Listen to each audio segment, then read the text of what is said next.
یا السلام علیکم دوستو، کیا حال ہے؟ آج یار ایک تو پیغام دینا چاہنا شیعہ سنی دے بارے اساں جڑا شیعہ سنی والا کنسیپٹ یہ ختم پہ کرنا ہے، یہ شیعہ سنی والا کسے ہی ختم پہ کرنا ہے۔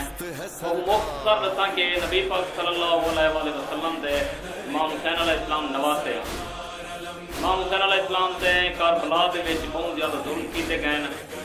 پہلی بار کھاون پیون امام حسین علیہ السلام دا بند کیتا گیا۔ امام حسین دے گھرانے کو، دے پھرانے کو، پترے کو، بھتیجے کو کربلا دی گرم ریت دے اوتے پیاسا ذبح کیتا گیا۔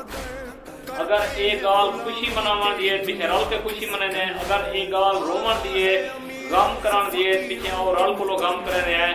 یہ فرقہ واریت کو چھوڑو، فرقہ واریت کو چھوڑو، کیونکہ نبی پاک کا فرمان یہ ہے کہ مسلمان دے 73 ٹولا تھے جی، مہربانی کرو فرقہ واریت کو چھوڑو۔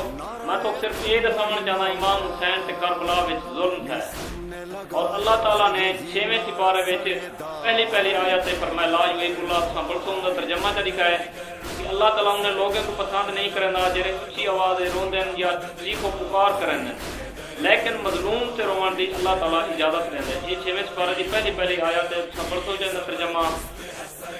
بقایا اگر امام حسین علیہ السلام مظلوم ہے پیچھے اور رل کو امام حسین علیہ السلام کا غم کرتے ہیں، اگر تھوڑی نظر امام حسین علیہ السلام مظلوم کہنے پیچھے تھوڑا اپنا نصیب، میں یہ ریکویسٹ کرتا ہوں دوستوں کو کہ انجا رستہ اختیار کرو کہ کل آنے والے دیوار روز محشر اساں اللہ تعالیٰ دی عدالت نبی پاک صلی اللہ علیہ وآلہ وسلم کو اور آل رسول کو منہ دکھاون تے لے کو، نہ کہ اساں اپنے چہرے لکئی ودیاں کہ اساں دنیا وچ ایک بے دے حسد کو ایک بے دے مقابلے کو اساں جرنا امام حسین دے غم مناون کوئی اچھا نہ سمجھے دیا سے۔ بقایا دوستو اگر میرا یہ پیغام تساں دوستوں کو اچھا لگے اپنی رائے کا اظہار کمنٹ باکس سے ضرور کرے تو، اگر جیرے دوستوں کو اچھا نہ بھی لگے ہو یا اپنی رائے کا اظہار کمنٹ کرے سن اور وجہ بھی دسے سن۔ والسلام، اللہ حافظ۔